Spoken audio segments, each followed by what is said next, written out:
studies.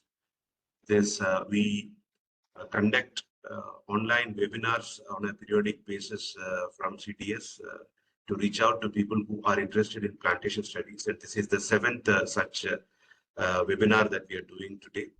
We're very happy to have, really privileged to have Professor Keun to speak on the theme governance and asymmetry in GBCs. The session is going to be chaired by Professor Veeramani, who is the Director of Center for Development Studies at Trivandrum. And this will be followed by the talk. Professor Veeramani, you please take the session now. Okay, thank you, Professor Vinod. So welcome, Professor Keun Lee. Professor Keun Lee is a distinguished professor at the Seoul National University in the Economics Department. He is also the winner of the 2014 Schumpeter Prize for his monograph on Schumpeterian analysis of economic catch-up, which was published in 2013 by the Cambridge University Press. He is also a recipient of the 2019 CAP Prize from European Association of Evolutionary Political Economy. He is an editor of the renowned journal Research Policy, and he is also serves as an associate editor of another journal, Industrial and Corporate Change, and he is a GFC member of the World Economic Forum since 2016.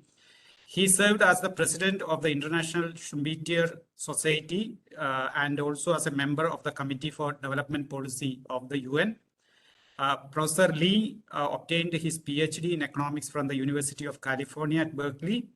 And one of his most cited articles is a paper on Korea's technological catch-up, which was published in the journal Research Policy, which got citations above 1,500 as per Google Scholar. He has published a large number of other influential articles and books. And without further ado, I invite now Professor Keun Lee to deliver his lecture on an important topic, which is on the issue of global value chains in coffee industry. Thank you. And thank you. Yeah, Professor Lee. Thank you, Director Veeramani. I saw we are meeting in the last GlobalX meeting. I remember. Okay. So it's nice to have this seminar again hosted by the CDS in Kerala. Okay, but I have some other guests from Seoul and others. Okay, I know this is an important topic. So let me give a seminar based on this PowerPoint. So first of all, this work is already published in Seoul Journal of Economics, and my co-author is Wallace Moreira. He visited Korea for a year, but he's now become an important person. He's a secretary of Ministry of Industry in Brazil government in Brasilia. So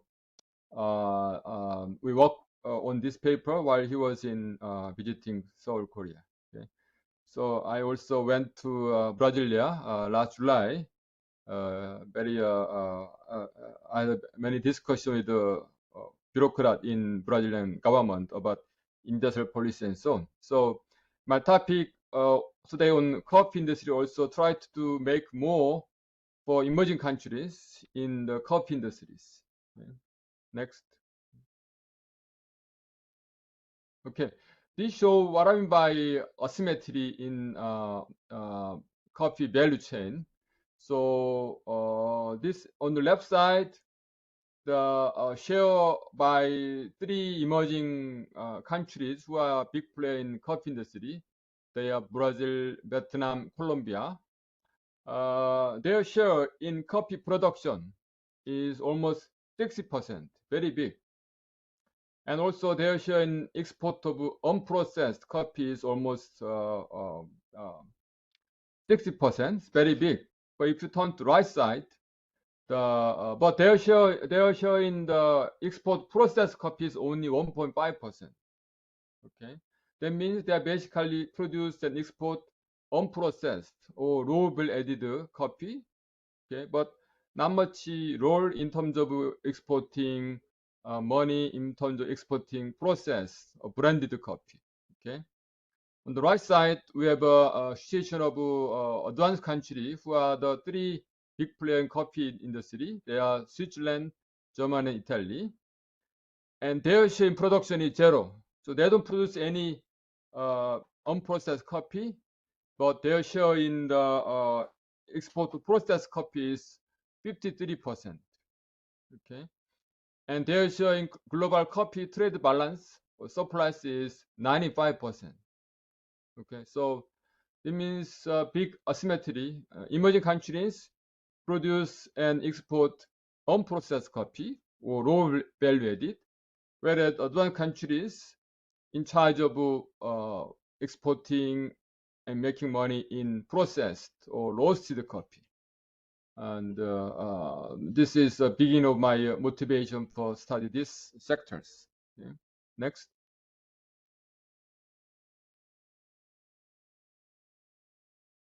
Next slide. Okay. This shows some data of export of unprocessed coffee. As you see, the top three are Brazil, Colombia, Vietnam, then Indonesia, Ethiopia, Guatemala, Peru, and so on. If you pick up top five, all the emerging countries, their share is as big as almost 70%. Okay. Brazil is bigger share. Okay. But this is all the non-roasted or not decaffeinated coffee. Next.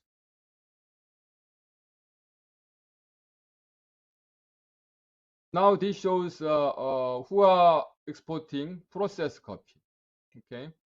Then the top countries are Switzerland, number one, no, number two, then Germany, Italy, France, Netherlands, USA, and Canada.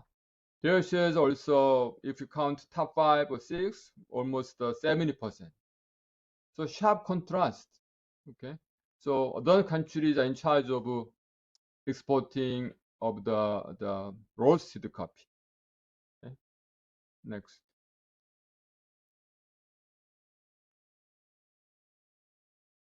So this shows coffee value chain. First input is the seed, land, irrigation, fertilizers, and we have the labor. Then we produce the unprocessed coffee we harvest. Then it's traded to other countries, and the processing included roasting, grinding, blending, brewing. Then they eventually selling in the retails. Okay, so basically first three steps mostly done in emerging countries. Then last two steps are in charge by advanced countries. Okay, then you can see the right side is more high value added activities segment. So the global benefit profit going into the advanced countries. And in trade, it's not the free trade. Other countries are setting up some trade barriers, tariff, non-tariff, against export by emerging countries in processed coffee, saying that you export only unprocessed coffee, where they don't charge any tariff. Okay. Next.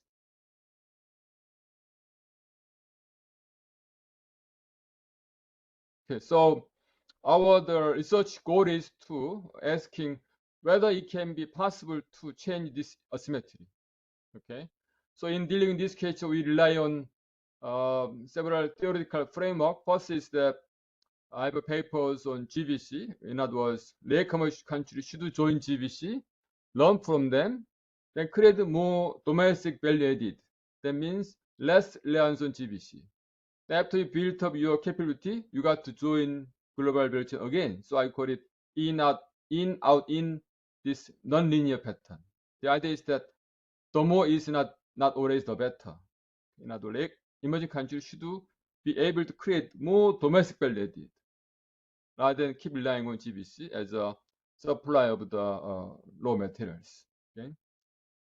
Then another paper I rely on is that this paper on resource-based development, where latecomers not only doing manufacturing but also their own resource-based development and making them as a high value added and making them export oriented. That's good.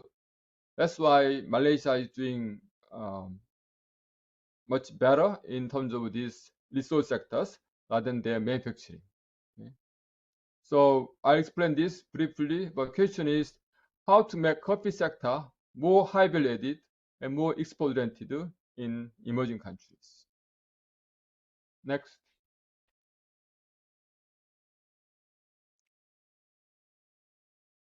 So Chile, Malaysia, I see them as an example of going beyond middle income trap, which means the per capita income getting beyond 40% US. 40% is the threshold to become high income. And in the paper, we argue that these countries are doing well, not based on manufacturing, but several resource sectors. Okay, so in Malaysia, their electronics, IT manufacturing is example of middle income trap, kind of a low or medium value added. But Malaysia doing very well in terms of palm oil, rubber product, petroleum product. They are resource in the Malaysia, but they are really high value added and export oriented. In Chile, it's not the copper, traditional the mineral, but fruit, wine, salmon, wood product. They are the leading engine of Chilean export.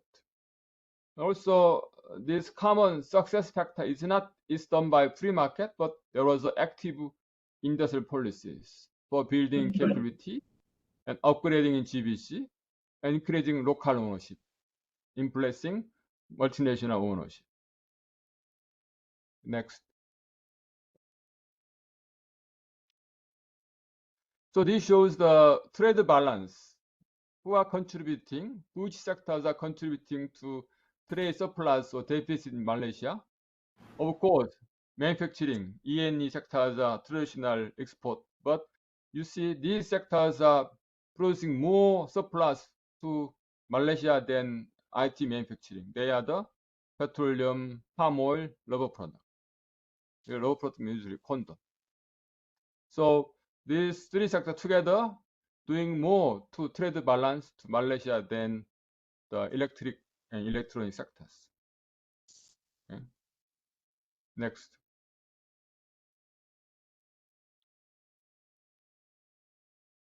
Then this shows example of palm oil in Malaysia.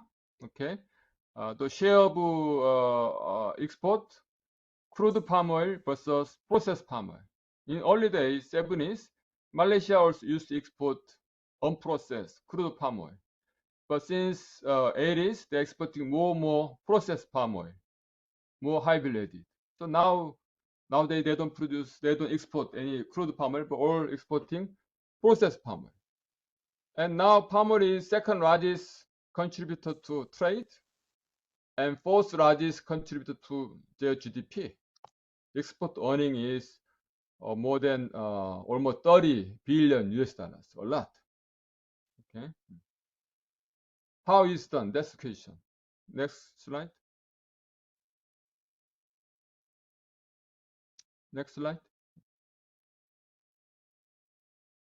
So Malaysian palm oil sector used to be plantation owned by British companies. Okay. Then Malaysia thought that, okay, it's better to export processed palm oil rather than unprocessed.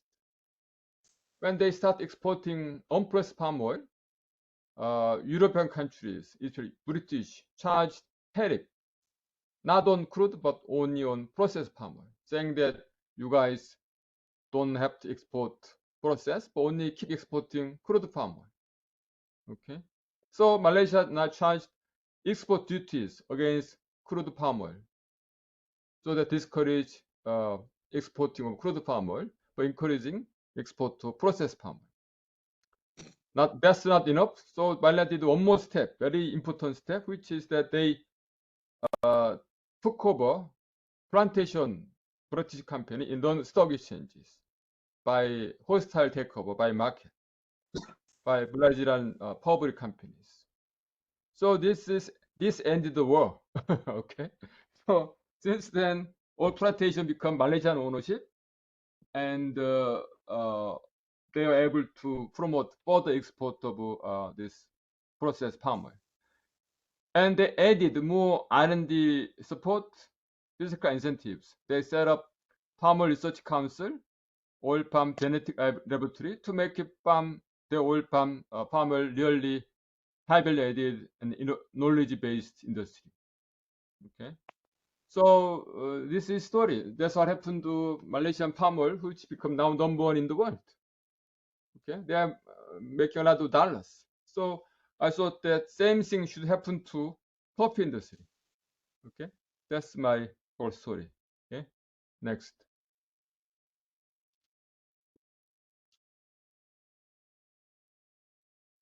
So this show who are the top 10 roasters in global coffee industry. They are Nestle, JD from Netherlands, and Europe, Starbucks, USA, this is USA, Trust Coffee, Israel, and so on. Okay, so they are the roasting more than 30% of global coffee. They generate huge incomes, none from emerging countries. So you see, not manufacturing. What important is how much you're making dollars.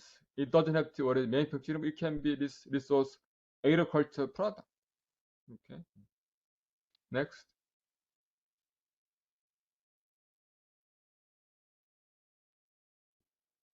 Next.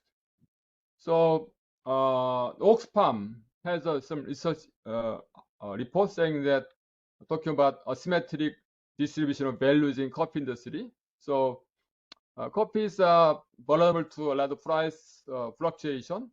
Also, there is a sharp asymmetric distribution of values. In other words, producers earned 10 billion out of their, but the final market value of the coffee is 30 billion. But they got 1/3 in 1992. But 2002, producers earned less than 6 billion out of a total market transaction of 60 billion. So the share by producers of coffee getting smaller and smaller in proportion. For coffee farmers get 1% or less of final retail price of a cup of coffee, or get about 6% of coffee charged per pack of coffee sold in supermarket or convenience stores. Okay. Because they don't do the processing or marketing and so on. Okay. Next.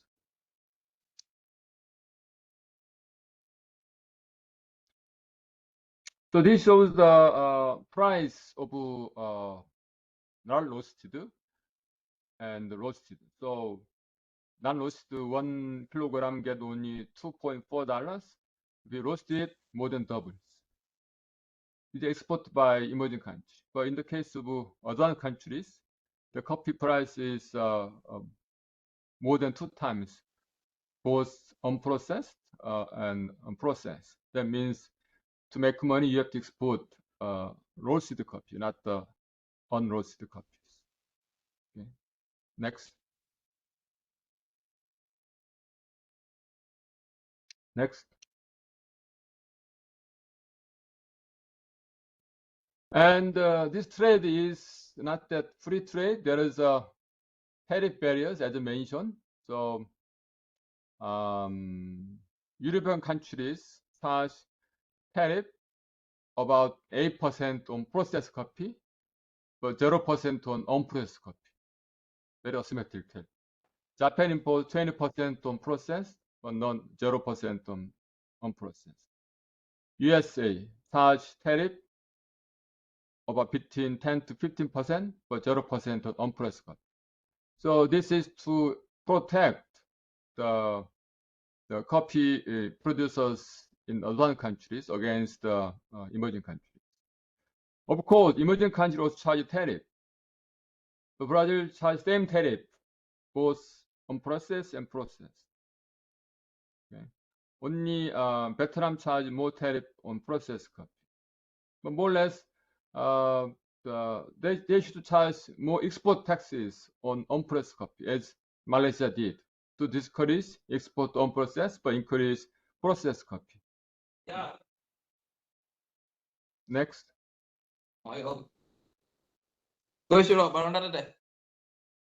Next. Now there is many non-tariff barriers. Okay.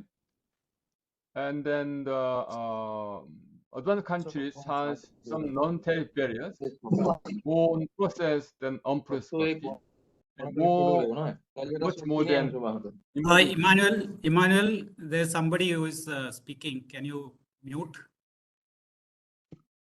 For example, Europe impose many non-tariff barriers against export by Brazil, Colombia, Vietnam, and this USA also a lot. So they're using many diverse non-tariff barriers against export by emerging countries. Next.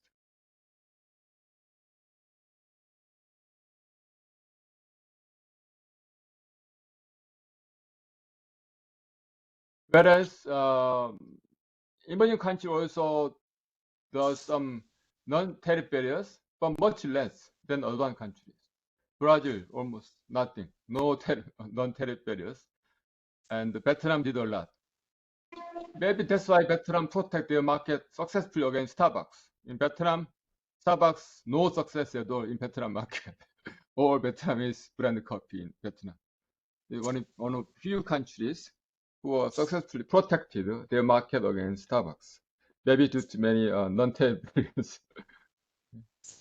Next.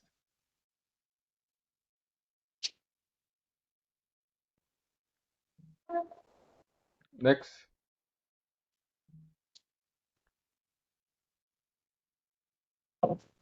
And of course, non-tariff barrier has some nominal reason. In other words, nominal is supposed to protect the health and sanitary issues. So this is against the residual contamination by certain substance, or some measures in terms of sanitary and other purpose. So this is a necessary one, but it's somewhat arbitrary how you play this instrument to protect local producers. That's matter of some dispute. Okay. Next.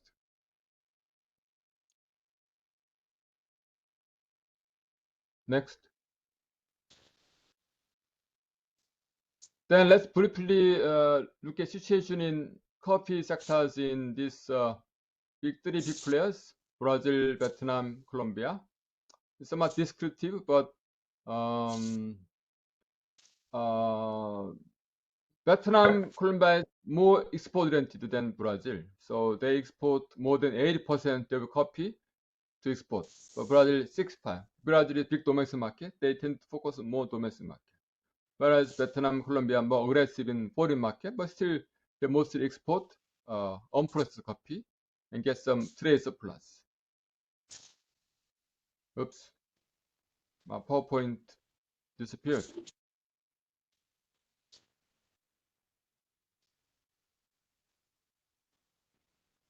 Please help. My PowerPoint is maybe I'll. Yeah, we are on it. 1 second. Okay.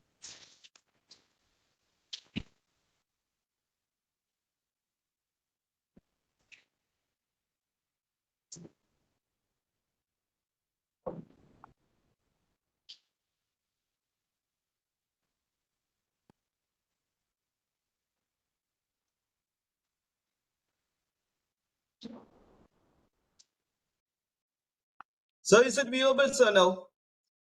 It's open? Yeah, I it's don't see open, my- sir. Oh, it's opening. 1 second, sir. 1 second. Okay, it's done. Okay. So, oh, you changed back.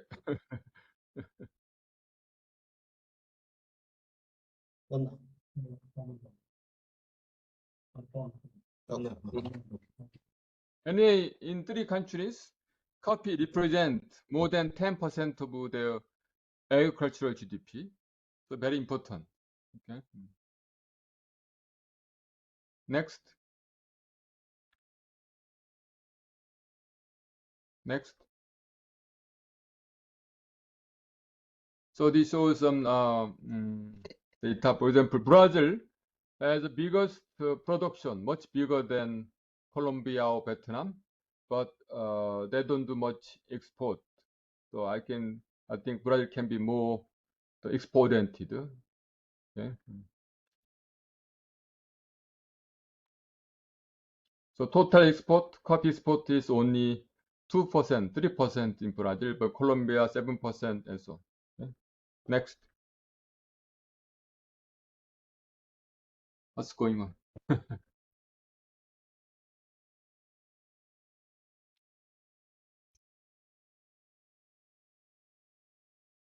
So I'm going into last part.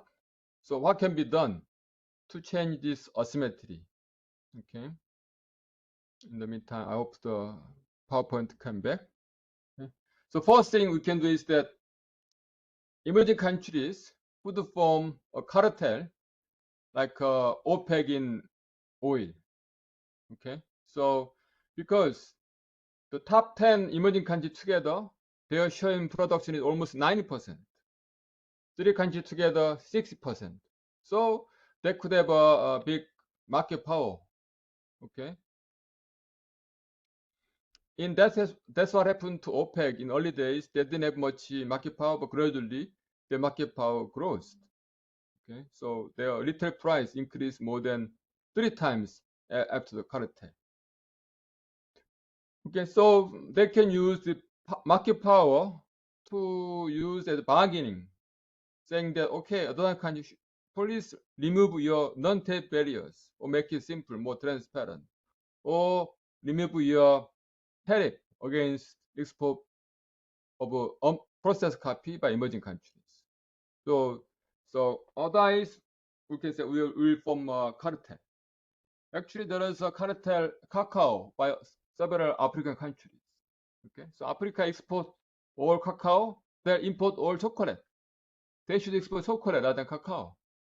Okay, we should in African countries they export milk, but they but for example we should export wine rather than grape. So these are the basic thing many countries in South with resources can do. Okay. Next.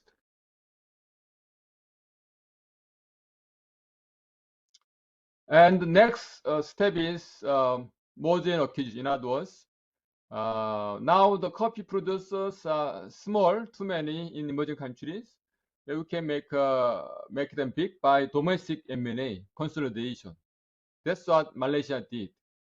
Okay, so they create the big state-owned company to have more bargaining power, and this is who did M&A of a British plantation firm in London Stock Exchange.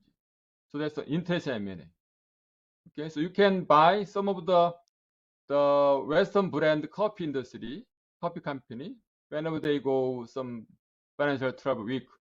This is what China did. China acquired many companies around the world, and that's a catch-up device to save time to catch up. Okay, so if you consolidate your small company into big company and utilize some public resources, you can try to acquire the established brand company in market.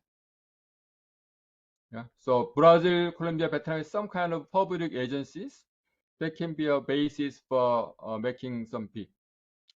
The last core, we have to enhance innovation capability to overcome non-tariff or technical barriers.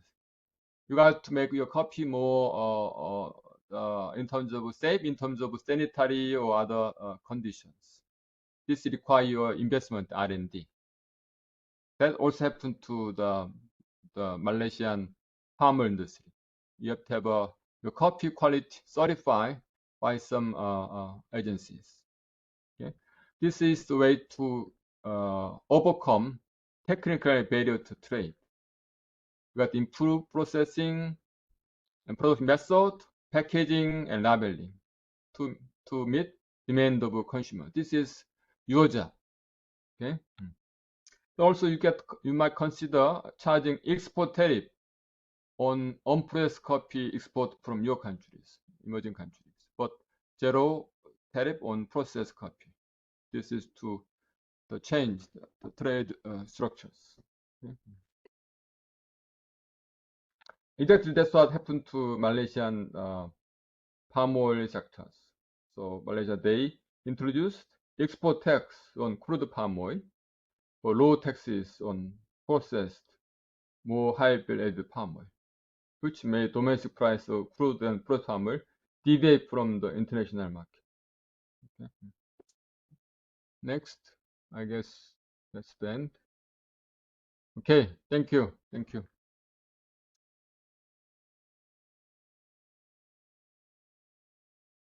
Thank you, Professor Lee, for that very interesting presentation on the asymmetry in global value chains in coffee. So I will now invite the audience to raise questions. Any comments, Professor Lee? Yes, Professor Sunil Mani. Professor Sunil Mani. Sunil. You're here. Yeah.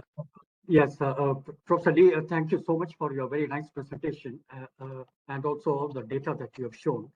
But in terms of reducing the asymmetry in production and export, I was wondering whether, intangible assets, creation of intangibles, because branding is a very important thing. And because when you showed the figure, Nestle is coming on top. Yeah. And we know that it is basically a brand, and so that for the consumers, the switching cost of search cost, rather the search cost for a consumer product like this is much less because they already know that this brand is means certain quality. Okay. Yeah. And second point is you didn't say anything about the two broad types of coffee that are available, Robusta and Arabica. And I believe much of the coffee production in the world, of course, I may be wrong, is Robusta, because much of the coffee is processed in terms of instant coffee. That's why, you find Nestle coming on top, because Nestle produces, as far as I understand, instant coffee, and which is blended with chicory and so on. So they don't require the best quality coffee for doing that. Okay. So in my view, I think the asymmetry can only be reduced if you have strong brands being built.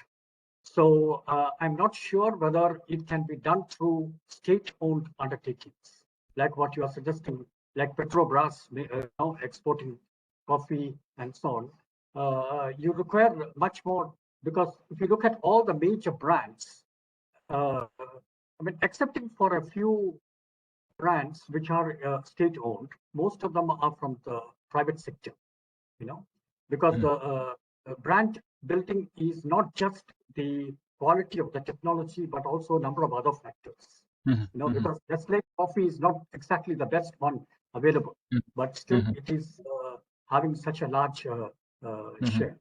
So those are my points. Good. Yeah, that's the most critical entry barriers, how to acquire brand.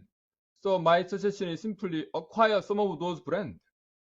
Some of can be in trouble, can be on the market, and many countries try to buy some brand company. That's what China does. M&A is most efficient way of catching up. It takes too much time, cost to build your own brand. Better to acquire foreign brand. That's why Chinese Geely automakers acquired Swedish Volvo, acquired some share of the Mercedes-Benz. And China company acquired several Korean company. That's why they save time to catch up. And you could do the same thing for coffee industry. Yeah, you can pay some premium to acquire some brand. Yeah, but it can be done only by the public money. Small private company might not have such money. That's what happened to the Malaysian palm oil. They acquired British plantation company in London Stock Exchange. Wholesale takeover, just in market. Okay? That's the most fast way of catching up. Yeah. Okay, thank you. Thank you so much. Yeah. Thank you. Just one or two comments from my side or questions. So one is one important another aspect of asymmetry which you have not looked at is also with respect to the consumption patterns, like in advanced countries and in the producing countries. So the advanced countries also account for a very large share of, that is what I would guess, a very large share of total world consumption. So the consumers because the consumption base is basically in advanced countries, then they will trust the brands which they are familiar with.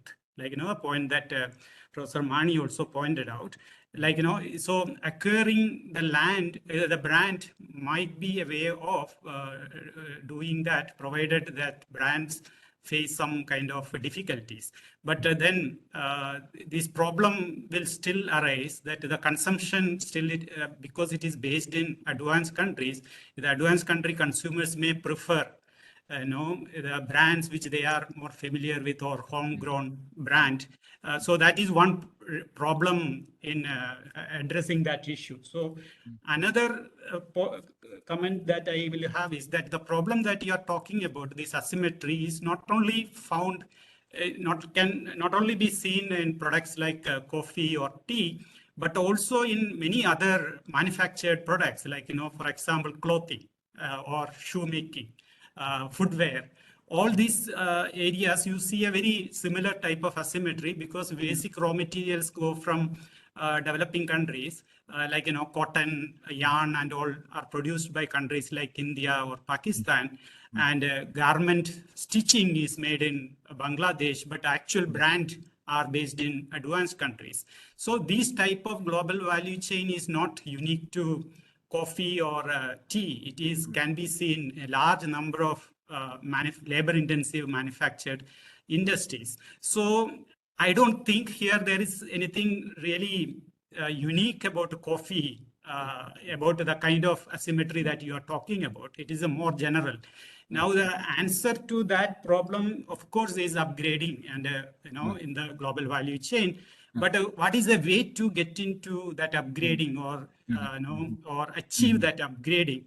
So the way that there can be two ways. One is industrial policy that you are talking about. Of course, industrial policy play an important role, but at the same time, it is not possible for any country, any developing country, to directly get into a higher value added segment of the value chain unless they acquire some experience in the lower end, right? So an entry and experience at the lower end is critical for developing countries to move up in the value chain, of course, with the help of appropriately designed industrial policy is required for moving up in the value chain. But then also an entry at the lower end is also critical.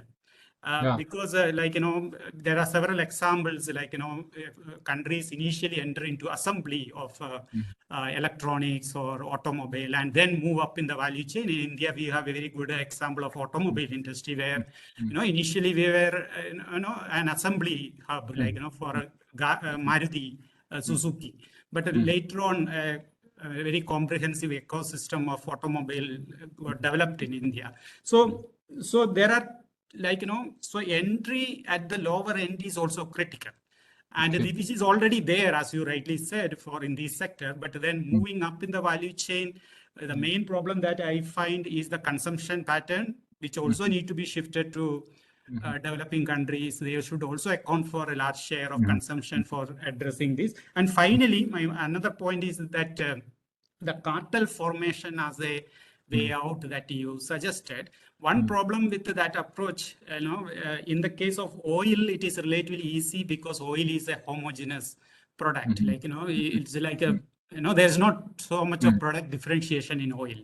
Whereas in coffee, apart from the two broad categories that Professor Mani mentioned, there could also be other type of product differentiation based on from which country the coffee is coming. That is not a very good substitute for the coffee. Brazilian coffee may not be a good substitute for Vietnamese coffee.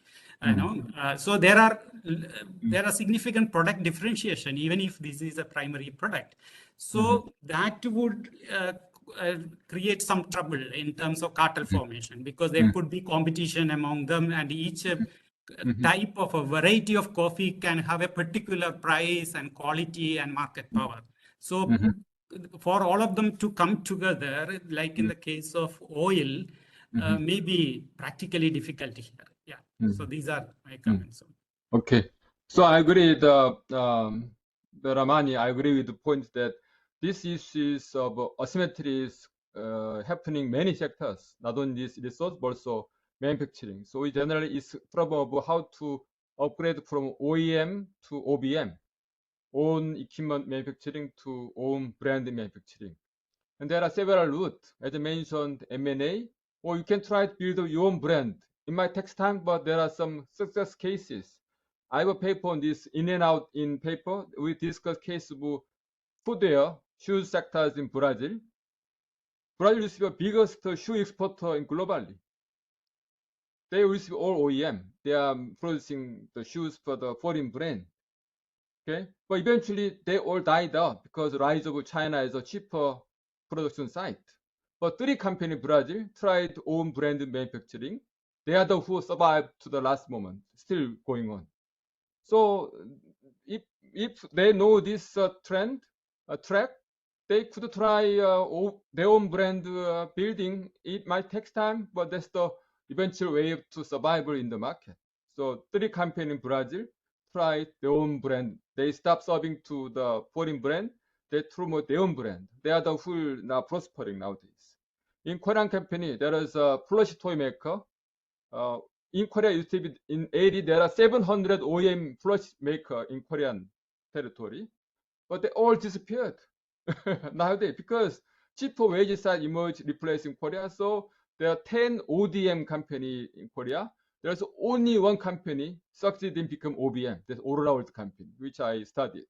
They are now global company, but it was not easy process. They face a lot of difficulties. When they first starting selling their own brand, all previous OEM order was cut off to kill this company. So their sales dropped rather increased after switching to OBM. Yeah. Or they face many legal suit against this company. Or incumbent try to kill this company. So there's all hardship risk. It's not easy. The odds is 1 out of 700. That's the probability of success, OBM. Okay. But in other cases, some Korean company acquired luxury brand in French. So this is one easy way to, if you have money, you can buy a brand. That's best way. Yeah. So I see the, of course, in Taiwan case, they are gradually upgrading to ODM. ODM is okay. Foxconn making the mobile phone for Apple brand, but they're still making a lot of money. So if at least upgrade some high-end ODM, own design mapping, that's okay. But if you further upgrade to OBM, it's more risk, but it's possible. We can try gradual upgrading, building your own brand. We can try fast upgrading by acquiring foreign brands. So there are several alternatives you can choose depending upon sectors and so on. Okay. Otherwise, if you don't go into the functional upgrading, you can try like a cartel, as you mentioned. There might be problem, but up them, I hope there might be a way to form cartel because it's happening to some sectors, Kakao and so on. Yeah. Of course, there might be the heterogeneous issues, but I don't know. They might form some agreement depending upon the types of coffee. Okay. But that's we have to study more. Yeah. Thank you, Professor Lee. Any other comments or questions from the audience? Vinoj, yeah. For me, I have one. Yeah. Yeah, Supal, Professor Supal. Yeah. Yes. So thank you, Professor Lee, for a very good presentation. My question is that all this is fine to get a higher share for these exporting, raw material exporting countries to get into this global trade. But I think the issue we are struggling with in global value chain context is how do we help small producers and workers upgrade? Is there a guarantee that this kind of domestic farm driven trade will help these smaller players in the chain? I'm not very sure about that because the competitive pressures will be same in the global market. So Did you get my question? What are you talking about domestic effort? What is you are Sorry? discussing the probability of upgrading by what? Upgrading of smaller players in the value chain like small farmers and workers in the coffee sector. I'm saying that this kind of catch up in terms of global trade by developing economies may still not deliver that benefit which we sort of all look for because the competitive pressures in the value chains will remain same even if Malaysian or Brazilian companies start playing this game. Yeah. I think some state agency should be emerging as the procurement agency for coffee from farmers rather than multinationals. So they should teach farmers to produce better quality coffee and produce more scientific method. So they could be a more nice bargainer than the MNCs in dealing with the farmers. So it's the job of government who should form some procurement agencies to act as a bigger bargaining power. Yeah. Then they should talk to their own domestic processing company or state company to process it locally using more scientific method. Then they can try to export. Yeah.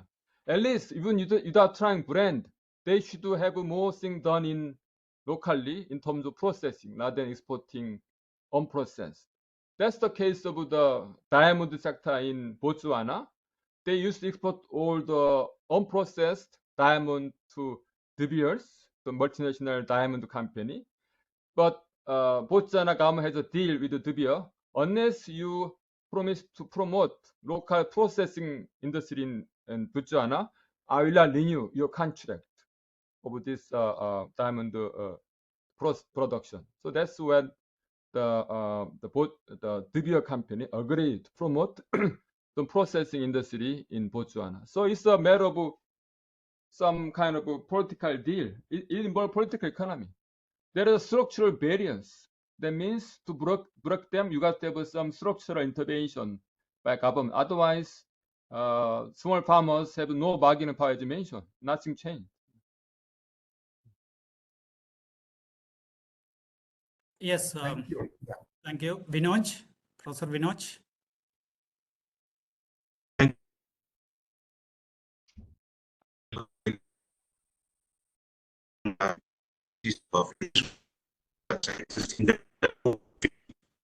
Vinoj, your audio is not clear. Can you come closer to the computer?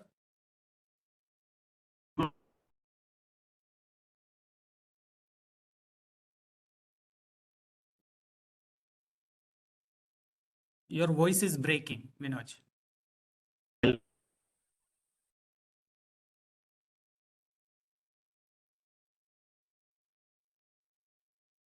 Okay, Vinod, you set up. In the meanwhile, there are some questions in the chat box that I will read out. Yes, Shraddha.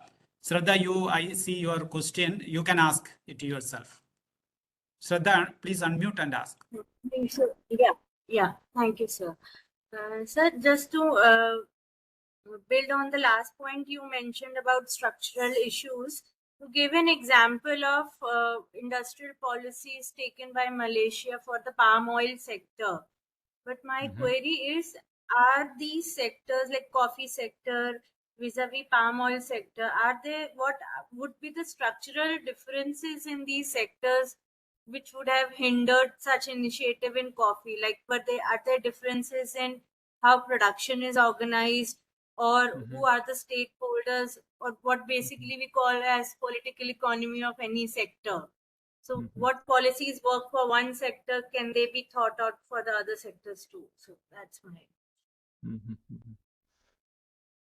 I'm sure there might be some differences across diverse sectors, but as mentioned by the director, there are some common issues of the upgrading, which is not easy in terms of this OEM to OBM upgrading, not easy and require. But I say there are several routes, as I mentioned, M&A and so on. But basic thing done in the Malaysian farmer is that state involved first to charge export duties against unprocessed palm oil and trying to counterbalance action by the British authorities in charging higher tariff import against the export by the processed palm oil. So I think this is the international issues. It should be discussed in UN or multilateral setting to discuss this kind of unfair practices. This is trade discrimination. Okay, so many the research are produced by World Bank, IMF said that emerging countries should export high value added product, but they're charging tariff against high value added export. So this is very sad situation. Okay, what I'm saying is that emerging countries need not just foreign aid. What they need is market access. This is very unfair practices, charging tariff against processed export. It's a common in many other sectors, I guess. In that sense, the similar issues basically. So also we are told that you got to promote manufacturing, but that's not the answer. Rather, all these sectors are very valuable products. Coffee, cheese, wine, they're all agricultural products, but all in charge by advanced countries, although it's not manufacturing, traditional. So this is where our future lies. In emerging countries should target wines, cheese, chocolate, and so on, rather than exporting cacao, milk, or the grape, and so on. Yeah. Much easier than might be than high-tech manufacturing. Manufacturing more high entry barriers. Yeah. So electric sector in Malaysia is facing middle-income trap. They're no more going to upgrading in semiconductor and so on. High entry barriers. But I guess in resource sectors, much more room, possibility for emerging countries. And very promising, profitable eventually. As long as you got finally get into your brand. Thank you, sir. Thank you. Vinod, you can please unmute. Yes, Professor. Yes. Yeah, Yes. can you hear me? Yes. Yes. Yeah, okay. Thank you, Professor Lee, for this very interesting talk. I just wanted to point out some of the field experiences that we had when we went to coffee fields in India, in some parts of India. Increasingly, we are seeing that some of the international brands, like the Nestle, for instance, are having their own contract farms within India in many parts, right? So, not entering even through trade, they are actually getting into direct farming itself and actually drawing the value chain from the bottom to the top, right on top, right? So it is not even becoming a trade issue now anymore. It is becoming more of a kind of an MNC functioning directly through. Nestle is not per se owning land here, but they are entering into contract with many farmers over here, and they are able to get into this. And of course, the Nestle end up paying higher for these farmers. They have conditions like you have to certain types of standards are kept, and then these standards have to be followed, and that then you have to pay up this thing, right? But of course, then there is this big difference between the farmers who are part of the Nestle group, and then you have the non-Nestle group. So you have a price difference, you have a cost of production difference, and there is a value chain that is actually drawn right into the farm fields itself. So I just wanted to kind of alert this particular situation that is growing up in Indian coffee fields also. Yeah. Very useful information. Yeah. So, Professor Firumani, there are some other comments also on the. So there is another comment by Dr. Iona Castelli. She mentions that there are certain niche market practices in countries like Costa Rica, where coffee companies in Costa Rica sell their products directly, high quality coffee to high-end consumers at high prices. So it is something like what Vinod also pointed out. So similar practices exist also in other countries like Costa Rica. Joanna, she's now in Korea in my university visit. Yes. Can you say directly, Joanna? Yeah. So she can speak. She's part of the sketching project, and maybe I don't. Yes. Okay, you hear me now? Yes. No, I made the comment online. I think it's very insightful, the conceptual framework of Professor Keun Lee. I just wanted to point out some similarities. I just followed the presentation from some colleagues from Costa Rica that were in Greece in the context of cat chain. And they were describing a similar situation of asymmetries, but there were indeed some cases where they try to apply niche market strategies. Of course, it's not a big part of their production, but they still work on this direction, and I think it might be promising. That's only I think it's great. It's great. And thank you very much for the presentation. Thank you, Anna. It's great if it is possible this Costa Rica farmers were able to sell directly to the retailing. That means they are doing their own marketing and so on. So I'm not sure they are selling, they have their own brand or not.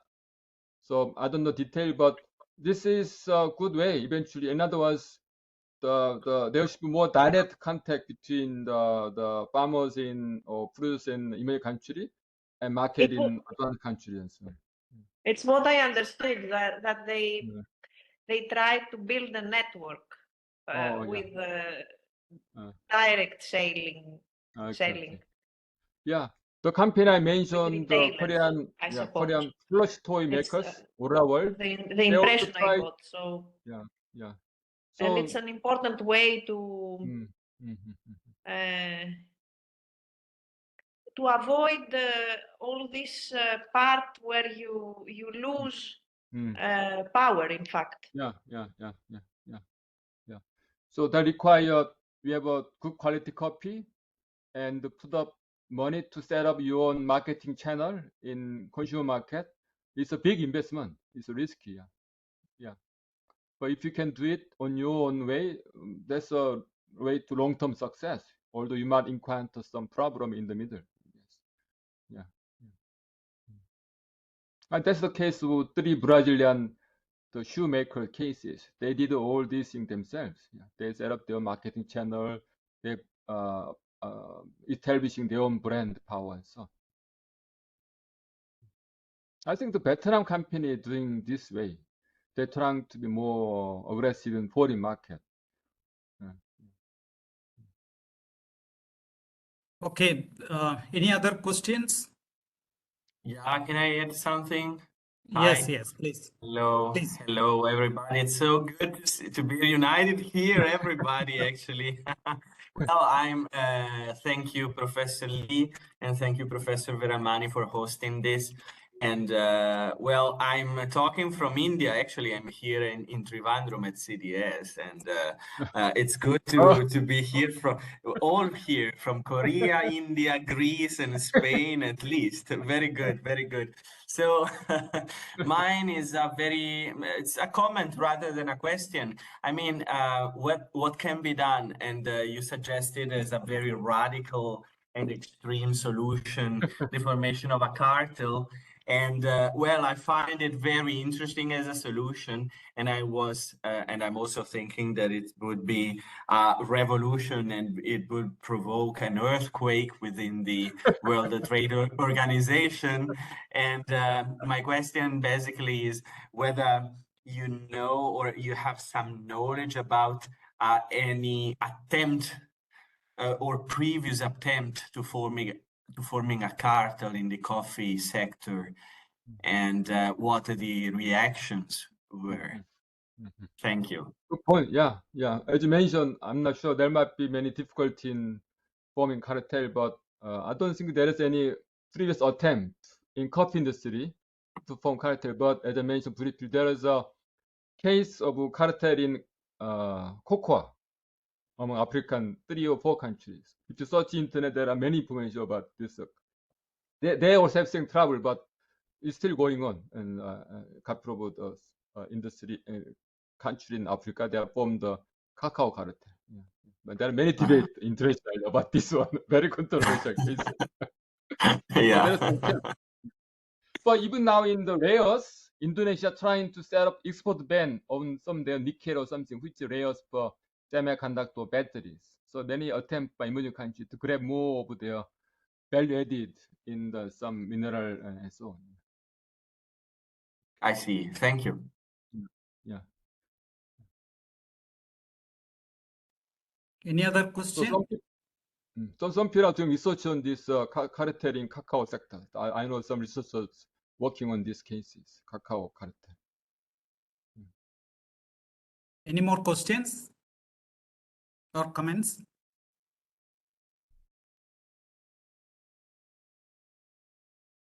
Okay. So thank you, Professor Keun Lee, for that very informative and nice presentation on an important area for interest for CDS as well as also for Kerala in general, because plantation sector hold a very important place in Kerala's agriculture sector. So thank you so much. We all learned a lot from this discussion. Thank you. So what do you produce in Kerala in agricultural plantation? What are the main plantation? products? Yeah, we have a tea. Tea. Tea is a major product, and in addition to that, we have pepper, rubber, rubber, and all that. Cardamom, Coffee, And coffee. coffee. But do you have their own brand tea? At least India has some brand tea, right? I don't know. Sir, can I yes, ask a question? Yes, somebody. Sir, Yes, Dinu. can you elaborate on the role of power dynamics and asymmetry in influencing decision making within the global coffee value chains? Can you elaborate, sir? What do you mean by who's decision making?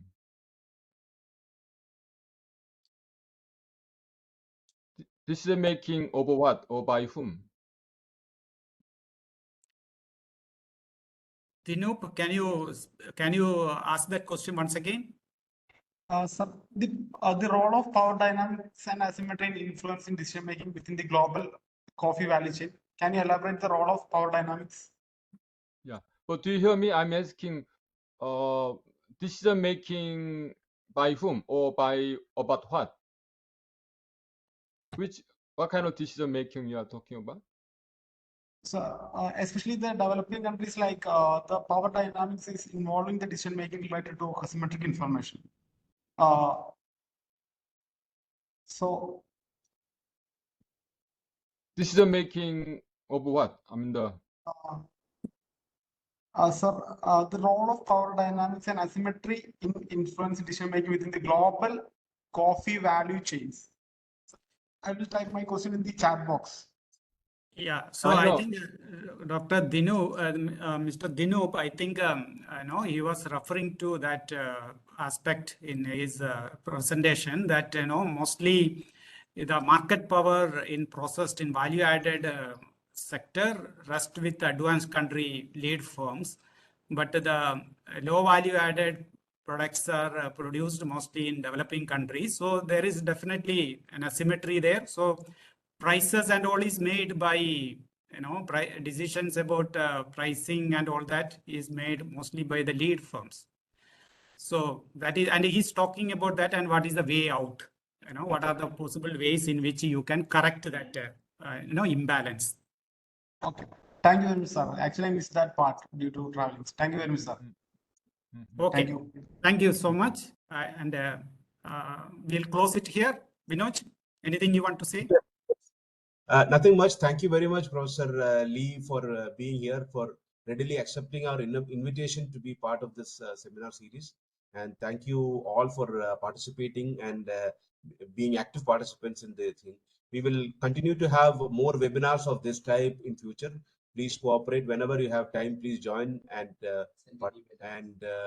if you're interested in getting any mails from any NRPPD from the plantation unit that we have, you can send it through the chat box that is given out over here also.